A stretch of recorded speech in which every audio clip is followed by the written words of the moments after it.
João Bunyan, o sonhador imortal, 1628-1688. Caminhando pelo deserto deste mundo, parei num sítio onde havia uma caverna, a prisão de Bedford. Ali, deitei-me para descansar. Em breve adormeci e tive um sonho. Vi um homem coberto de andrajos, de pé, e com as costas voltadas para a sua habitação, tendo sobre os ombros uma pesada carga e nas mãos um livro. Faz 3 séculos que João Bunyan assim iniciou o seu livro O Peregrino. Os que conhecem as suas obras literárias podem testificar de que ele é, de fato, o sonhador imortal. Estando ele morto, ainda fala. Contudo, enquanto miríades de crentes conhecem o Peregrino, poucos conhecem a história da vida de oração desse valente pregador. Bunyan, na sua obra Graça Abundante ao Principal dos Pecadores, nos informa que seus pais, apesar de viverem em extrema pobreza, conseguiram ensiná-lo a ler e escrever. Ele mesmo intitulou-se o Principal dos Pecadores. Outros atestam que, mesmo em sua impiedade, jamais foi beberrão ou imoral. Contudo, casou-se com uma moça de família, cujos membros eram crentes fervorosos. Bunyan era funileiro e, como acontecia com todos os funileiros, era paupérrimo. Ele não possuía nem um prato nem uma colher, apenas 2 livros: O Caminho do Homem Simples para os Céus e A Prática da Piedade, obras que seu pai, ao falecer, lhe deixara. Apesar de Bunyan achar algumas coisas que lhe interessavam nesses 2 livros, somente nos cultos é que se sentiu convicto de estar no caminho para o inferno. Descobre-se nos seguintes trechos, transcritos de Graça Abundante ao Principal dos Pecadores, como ele lutava em oração no tempo da sua conversão. Veio-me às mãos uma obra dos Hunters, livro estimado por alguns doutores. Não sabendo julgar os méritos dessas doutrinas, dediquei-me a orar desta maneira: Ó Senhor, não sei julgar entre o erro e a verdade. Senhor, não me abandones por aceitar ou rejeitar essa doutrina cegamente. Se ela for de ti, não me deixes desprezá-la. Se for do diabo, não me deixes abraçá-la. Louvado seja Deus! Ele que me dirigiu a clamar, desconfiando da minha própria sabedoria, ele mesmo me guarda do erro dos Hunters. A Bíblia já era para mim muito preciosa nesse tempo. Enquanto me sentia condenado às penas eternas, admirei-me de como o próximo se esforçava para ganhar bens terrestres, como se esperasse viver aqui eternamente. Se eu pudesse ter a certeza da salvação da minha alma, como me sentiria rico, mesmo que não tivesse mais para comer a não ser feijão. Busquei ao Senhor orando e chorando, e do fundo da alma clamei: Ó Senhor, mostra-me, eu te rogo, que me amas com amor eterno.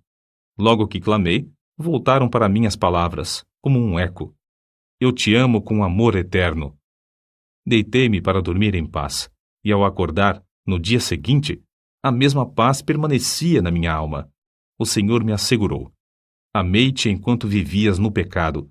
Amei-te antes, amo-te depois, e amar-te-ei por todo sempre.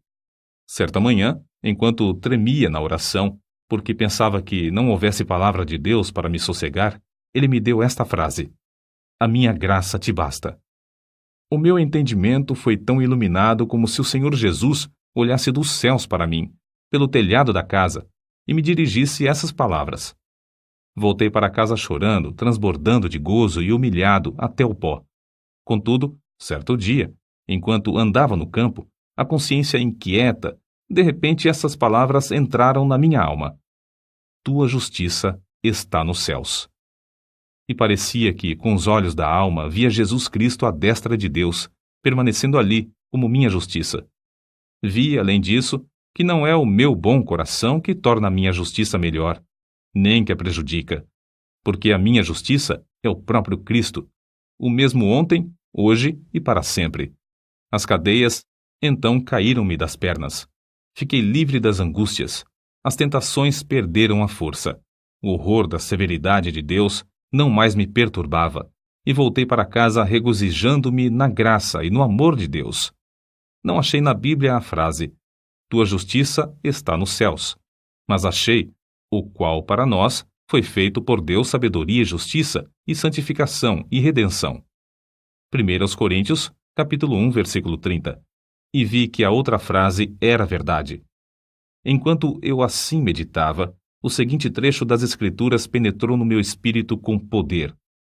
Não pelas obras de justiça que houvéssemos feito, mas segundo a sua misericórdia nos salvou. Assim, fui levantado para as alturas, e me achei nos braços da graça e misericórdia. Antes temia a morte, mas depois clamei: quero morrer. A morte tornou-se para mim uma coisa desejável. Não se vive verdadeiramente antes de passar para outra vida. Oh, pensava eu, esta vida é apenas um sonho em comparação à outra. Foi nessa ocasião que as palavras herdeiros de Deus se tornaram tão cheias de sentido que eu não tenho como explicá-las aqui nesse mundo. Herdeiros de Deus. O próprio Deus é a porção dos santos. Isso vi e disso me admirei, contudo, não posso contar o que vi.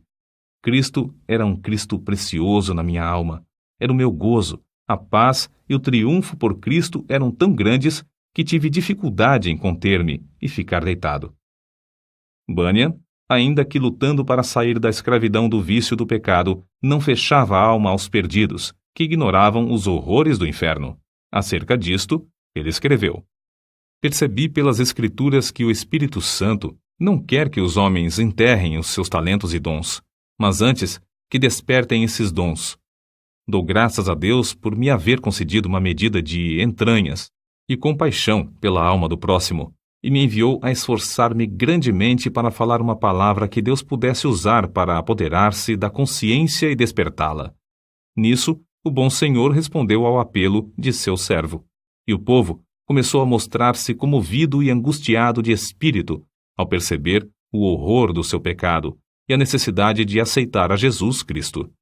De coração, clamei a Deus com grande insistência que Ele tornasse a palavra eficaz para a salvação da alma.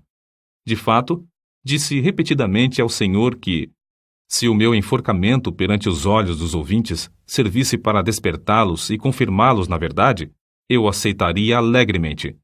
O maior anelo em cumprir meu ministério era o de entrar nos lugares mais escuros do país. Na pregação, realmente sentia dores de parto para que nascessem filhos para Deus. Sem fruto, não ligava importância a qualquer louvor aos meus esforços. Com fruto, não me importava com qualquer oposição. Os obstáculos que Bunyan tinha de encarar eram muitos e variados. Satanás, vendo-se grandemente prejudicado pela obra desse servo de Deus, começou a levantar barreiras de todas as formas. Bunyan resistia fielmente a todas as tentações de vangloriar-se sobre o fruto de seu ministério e cair na condenação do diabo. Quando, certa vez, um dos ouvintes lhe disse que pregara um bom sermão, ele respondeu: não precisa dizer-me isso.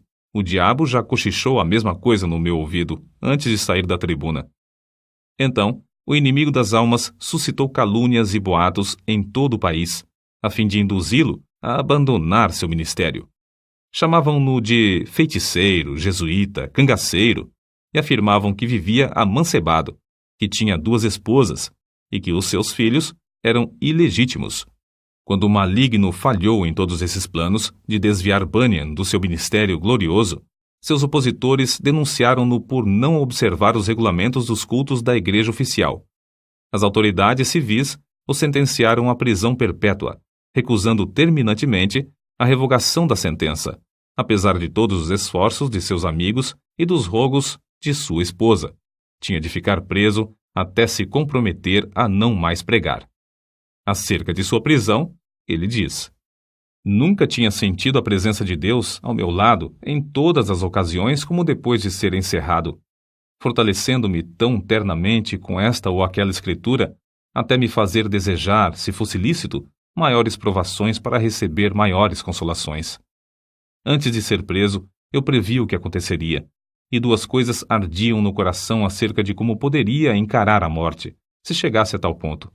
Fui dirigido a orar pedindo a Deus que me fortalecesse com toda a força, segundo o poder da sua glória, em toda a fortaleza e longanimidade, dando com alegria graças ao Pai.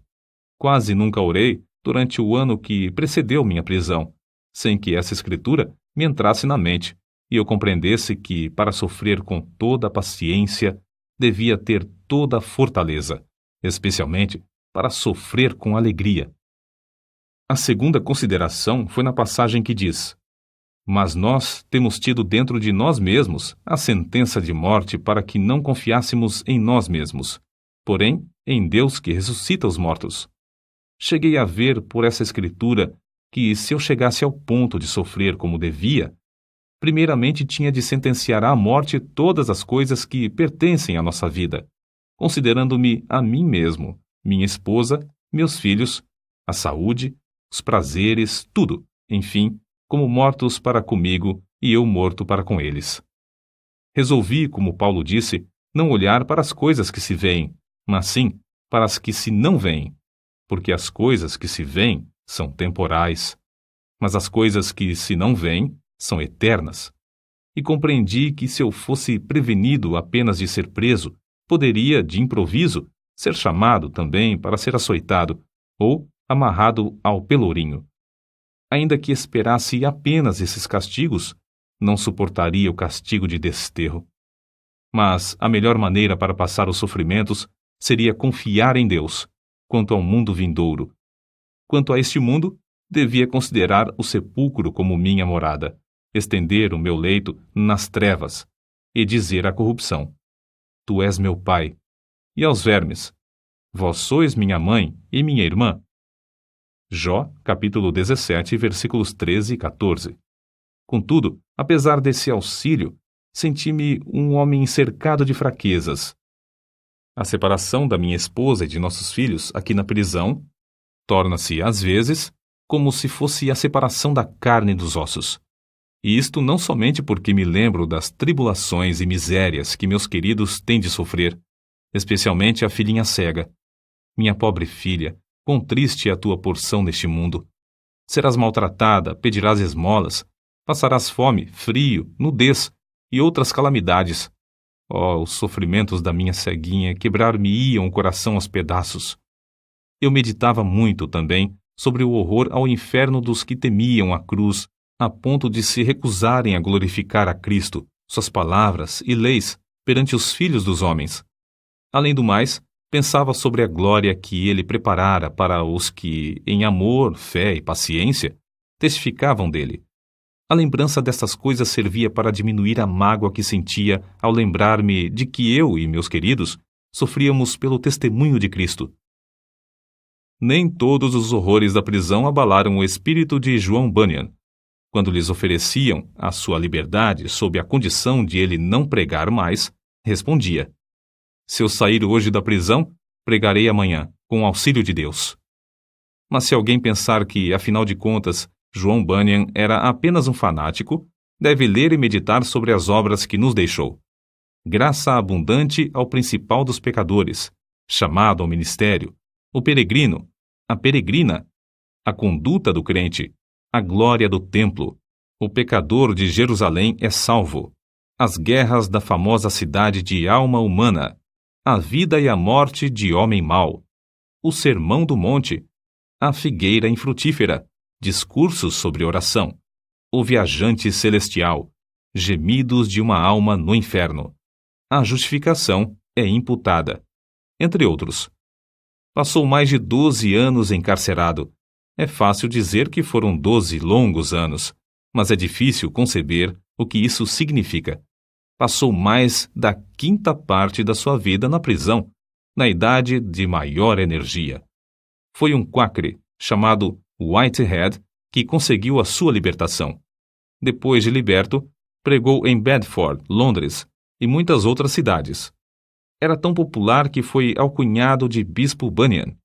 Continuou seu ministério fielmente até a idade de 60 anos, quando foi atacado de febre e faleceu. O seu túmulo é visitado por dezenas de milhares de pessoas. O orador, o escritor, o pregador, o professor da escola dominical e o pai de família, cada um conforme o seu ofício, podem lucrar grandemente com o estudo do estilo e méritos de seus escritos, apesar de ele ter sido apenas um humilde funileiro sem instrução. Mas como se pode explicar o maravilhoso sucesso de Bunyan? Como pode um iletrado, pregar como ele pregava e escrever num estilo capaz de interessar à criança e ao adulto, ao pobre e ao rico, ao douto e ao indouto. A única explicação do seu êxito é que ele era um homem em constante comunhão com Deus. Apesar de seu corpo estar preso no cárcere, a sua alma estava liberta, porque foi ali, numa cela, que John Bunyan teve as visões descritas nos seus livros. Visões muito mais reais do que os seus perseguidores e as paredes que o cercavam. Depois de desaparecerem os perseguidores da terra e as paredes virarem pó, o que Bunyan escreveu continua a iluminar e alegrar todas as terras e gerações. O que vamos citar mostra como Bunyan lutava com Deus em oração. Há na oração o ato de desvelar a própria pessoa, de abrir o coração perante Deus, de derramar afetuosamente a alma em pedidos, suspiros e gemidos. Senhor, disse Davi, diante de ti está todo o meu desejo, e o meu gemido não te é oculto. Salmo capítulo 38, versículo 9. E outra vez, a minha alma tem sede de Deus, do Deus vivo. Quando entrarei e me apresentarei ante a face de Deus? Quando me lembro disto, dentro de mim, derramo a minha alma. Salmos capítulo 42, versículos 2 ao 4. Note, derramo a minha alma.